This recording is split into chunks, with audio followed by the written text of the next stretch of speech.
Suivez cette scène jusqu'à la fin. Cet monsieur est en train de dérober l'argent de son patron. Il regarde si quelqu'un le voit et a pris les billets. Le nettoyeur est là et suit tout ce qu'il fait. Après avoir pris l'argent, il a fermé le tiroir et s'est en allé. C'est inadmissible. Il sort doucement sans être aperçu. Il est entré dans son bureau et s'est assis. Le jeune homme est venu entretenir le bureau.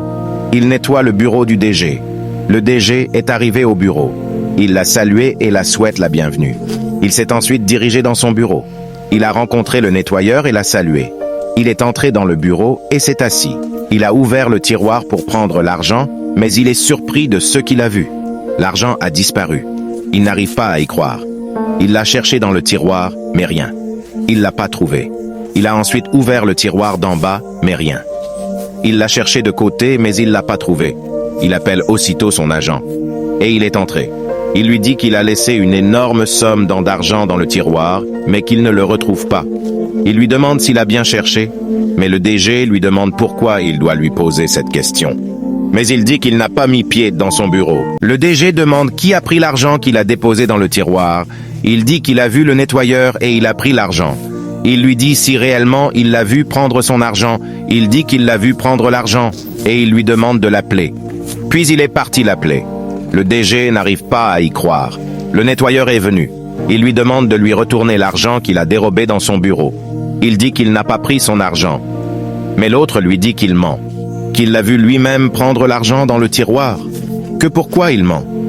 Le DG lui dit qu'il ne plaisante pas. De lui retourner l'argent qu'il a pris dans le bureau. L'autre lui demande où il a mis l'argent. Il dit qu'il a juste nettoyé le bureau et s'est en allé. Il dit au DG de lui appeler la police. Il dit qu'il travaille chez lui, nettoie son bureau et il a décidé de prendre son argent. Il est dépassé par ces accusations. L'autre le fouille, pourtant il l'a pas pris. Il dit qu'il va lui montrer quelque chose. Mais l'autre continue de l'accuser. Mais il dit qu'il veut lui montrer quelque chose.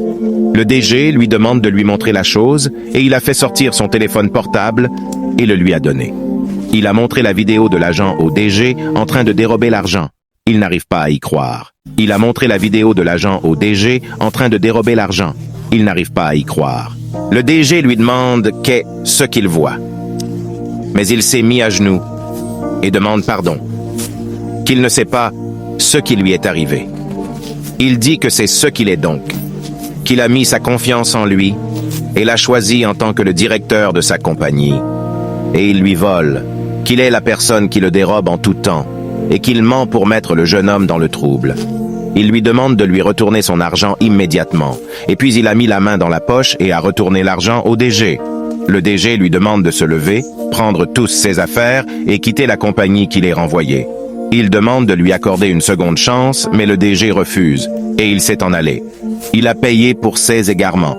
Le DG présente ses excuses au nettoyeur des accusations qu'il a portées contre lui et que désormais, il est le nouveau directeur de la compagnie. Il l'a remercié. Que Dieu le bénisse.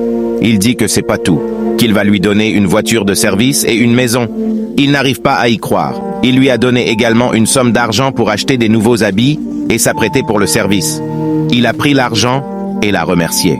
Il s'est en allé sous une immense émotion de joie. Que cela sert de leçon à plusieurs.